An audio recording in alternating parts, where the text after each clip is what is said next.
Hello warriors, कैसे हैं आप सभी लोग। मैं उम्मीद करता हूँ आप सभी लोग बिल्कुल ठीक और स्वस्थ होंगे। तो जैसा कि आप सभी बच्चों को पता है कि अभी 4 सितंबर को हम सभी का एनडीए का एग्ज़ाम कंडक्ट होने वाला है और उसके लिए पीवाईक्यू मोस्ट इंपॉर्टेंट होते हैं। तो आज फिर मैं आप लोगों के लिए एनडीए 2021 के केमिस्ट्री के 15 से 16 जो क्वेश्चन पूछे गए उनके पीवाईक्यू को लेकर के आया हूँ। और मैं बार बार आप सभी बच्चों को कहता हूँ कि प्रीवियस ईयर के क्वेश्चन को जरूर अटेंड करें, क्योंकि इनमें से 60 to 70% क्वेश्चन आपके एग्जाम में डेफिनेटली रिपीट होंगे। ठीक है, तो चलिए भाई हम स्टार्ट कर देते हैं अपने इन क्वेश्चनों के। सबसे पहला एक क्वेश्चन आपके सामने स्क्रीन पर दिखाई दे रहा है जो पीएच वैल्यू से रिलेटेड है, जो बहुत ही सिंपल है। मिल्क ऑफ मैग्नीशिया का पीएच मान लगभग कितना होता है। तो ये जो मिल्क ऑफ मैग्नीशिया होता है इसको हम बोलते हैं एंटासिड। ये एक प्रकार का एंटासिड होता है। एंटासिड्स, एंटासिड्स बोले तो प्रति अम्ल। जब अम्लों का इफेक्ट हमारे बॉडी के अंदर ज़्यादा हो जाता है तब उसके बॉडी को न्यूट्रलाइज करने के लिए हम किसी एक वीक बेस का यूज़ करते हैं, एक दुर्बल क्षार का यूज़ करते हैं।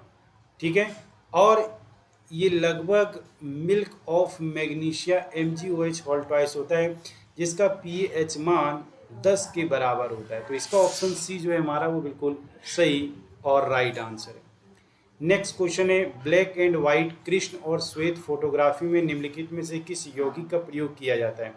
अब ये सिल्वर का एक कंपाउंड है, तो सिल्वर के 3 कंपाउंड में बताता हूँ। एक सिल्वर AgI, AgNO3,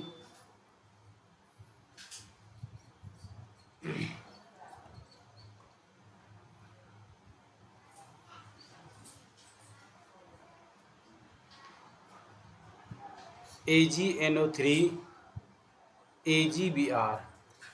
ये जो सिल्वर आयोडाइड है इसका प्रयोग किया जाता है आर्टिफिशियल रेन में, इसका यूज़ किया जाता है वाटर इंक में, और इसका प्रयोग किया जाता है फोटोग्राफी में। तो ये सिल्वर के 3 मोस्ट इंपोर्टेंट कंपाउंड है, तो हमारा आंसर होगा AgBr, silver bromide. Next question है क्वेश्चन नंबर 102। फेरस सल्फेट में विद्यमान जल के अणुओं की संख्या कितनी होती है। तो ये फार्मूला जो आपको याद रखना है, फेरस सल्फेट डॉट 7H2O। तो इसमें जल के अणुओं की संख्या कितनी है, 7। तो इसका ऑप्शन डी जो है वो राइट आंसर रहेगा। नेक्स्ट, चूने के पानी में CO2 गैस प्रवाहित करने पर अवक्षेपित किस रंग का होता है। अब हमें पता है कि चूने का पानी का फार्मूला होता है calcium hydrate CaOH whole twice, और जब हम इसके अंदर CO2 पर्याप्त कर देते हैं तो ये CaCO3 मिल जाता है, जो एक वाइट कलर का श्वेत रंग का अवक्षेप हमें प्राप्त होता है। ठीक है, तो इसका ऑप्शन सी जो है वो राइट आंसर रहेगा।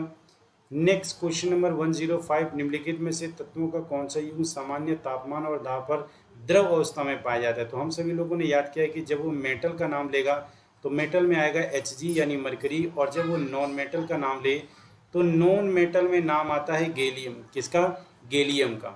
ठीक है, ब्रोमीन, नॉन मेटल में नाम आता है ब्रोमीन का, ब्रोमीन। लेकिन एक और बात मैं बता दूं, यदि ये मरकरी नहीं है तो इसकी जगह पर गैलियम भी लिया जा सकता है, गैलियम। तो यहाँ पर कौन सा है, तो गैलियम और ब्रोमीन, पारद और ब्रोमीन, गैलियम और पारद। अब यदि जब पारा दिया हुआ है तो हमारा पारा और ब्रोमीन वाला ही राइट आंसर है। यदि पारा नहीं होता ऑप्शन में तो हमारा गैलियम और ब्रोमीन वो हमारा राइट आंसर हो जाता। चलिए नेक्स्ट अगले क्वेश्चन की क्वेश्चन नंबर 106, नमक और एंथ्रेसिन के निम्नलिखित में से एंथ्रेसिन को पृथक करने के लिए कौन सी विधि का प्रयोग किया जा सकता है। तो आपको एक बात याद रखना पड़ेगा कि एंथ्रासिन जो है, एंथ्रासिन जो है वो एक प्रकार का सब्लिमेटेड मटेरियल है, सब्लिमेटेड मटेरियल है। और यदि एक टाइप का सब्लिमेटेड मटेरियल है तो इसको सेपरेट करने के लिए सब्लिमेशन का प्रयोग किया जाता है। किसका, सब्लिमेशन का, उद्रपातन का, जिसमें सॉलिड जो होते हैं वो विदाउट लिक्विड में कन्वर्ट हुए डायरेक्ट गैसेज स्टेट में कन्वर्ट हो जाते हैं।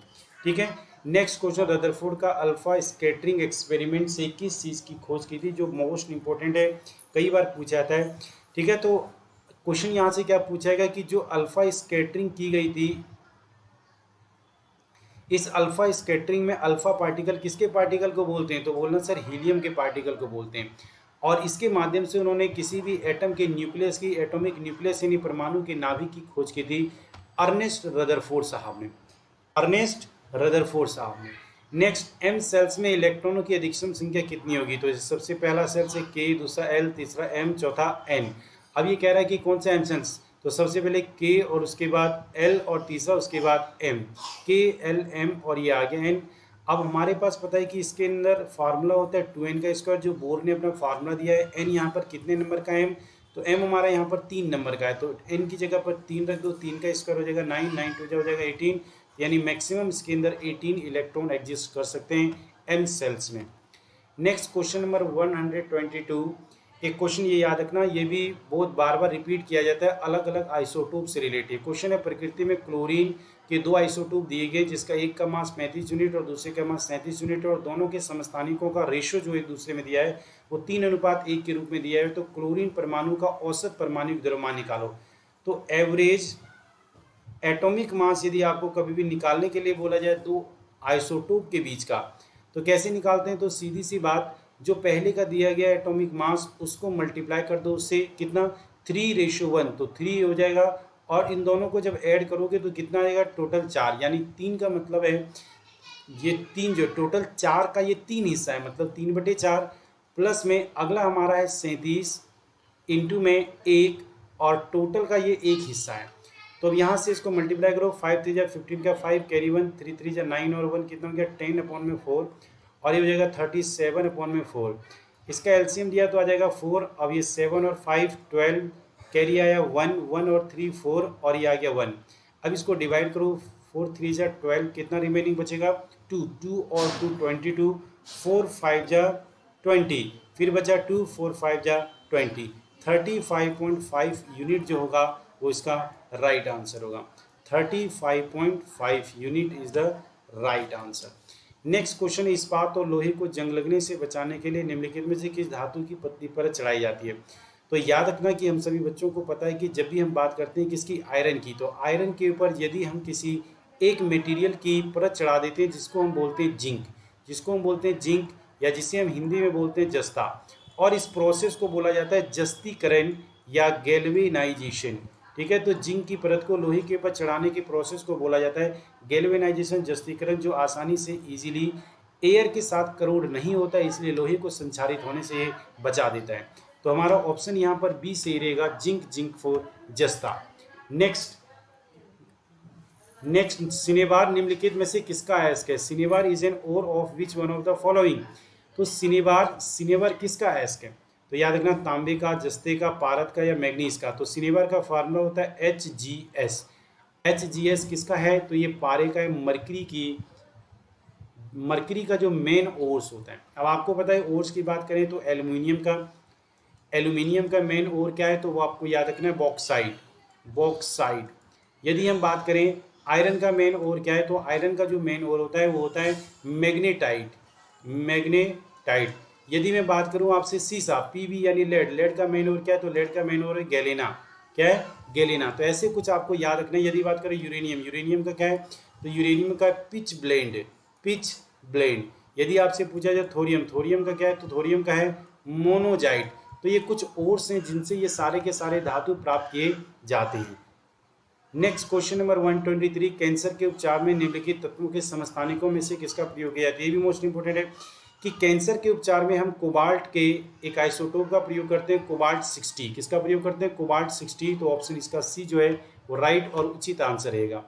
नेक्स्ट क्वेश्चन है, टिंडल प्रभाव निम्नलिखित में से कौन सी परिघटना है? तो टिंडल का प्रभाव आप सभी लोगों ने देखा होगा कि यदि आपके घरों में गर्मियों और सर्दियों के दिनों में रोशनदान से यदि सन की लाइट अंदर की ओर पास हो रही होती है तो उसके रास्ते में छोटे छोटे कुछ पार्टिकल विजिबल होते हैं जिनको कोलाइडल पार्टिकल बोलते हैं। और कोलाइडल पार्टिकल यहाँ पर क्या हो जाते हैं? परिकीर्णित हो जाते हैं, बिखर जाते हैं। तो it is the scattering of colloidal particle.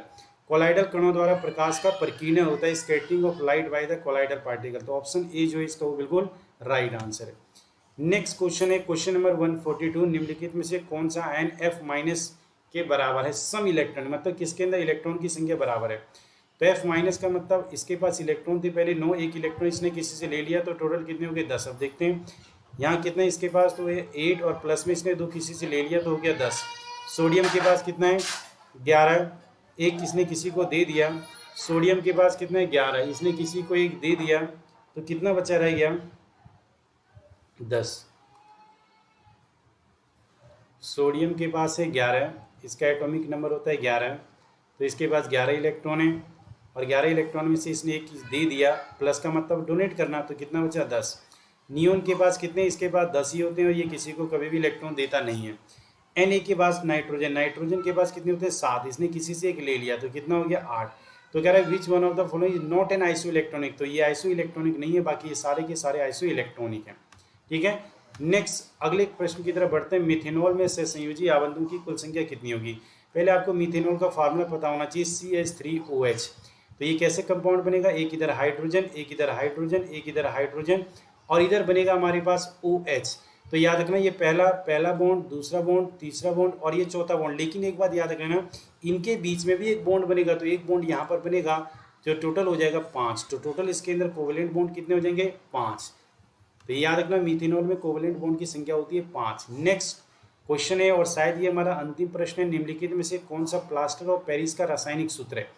अब मैं बार बार आपको बताता हूँ कि POP जो प्राप्त किया जाता है वो जिप्सम से प्राप्त किया जाता है, कैल्शियम सल्फेट डाईहाइड्रेट को जब हम 373 केल्विन टेम्परेचर पर गर्म करते हैं तब जा करके कैल्शियम सल्फेट हेमीहाइड्रेट हमें ऑब्टेंड होता है और प्लस में 1.5 मॉलिक्यूल्स इस वाटर के सेपरेट हो जाते हैं और इसी को हम बोलते हैं POP, calcium sulphate hemihydrate.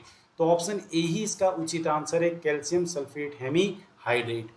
Next question की तरफ बढ़ते हैं। तो ये हमारे क्वेश्चन जो थे NDA 2021 का, इतने प्रश्न जो शायद बहुत ही इजी और आसान है यदि आप लोग इसको अटेंड करोगे। और क्वेश्चन ऐसा मत समझना कि आपके एग्जाम में कुछ नेक्स्ट और नई लेवल का आएगा, क्वेश्चन इसी लेवल का आएगा। तो भाई इन प्रश्नों को एक बार सभी बच्चे जरूर अच्छी तरीके से देखें और पूरी वीडियो को जरूर देखना है आप लोगों को। ठीक है, तो चलिए भाई अगली वीडियो को फिर मैं नेक्स्ट जल्दी लेकर के आता हूँ। आप सभी बंदों को जय हिंद, बाय बाय, टेक केयर।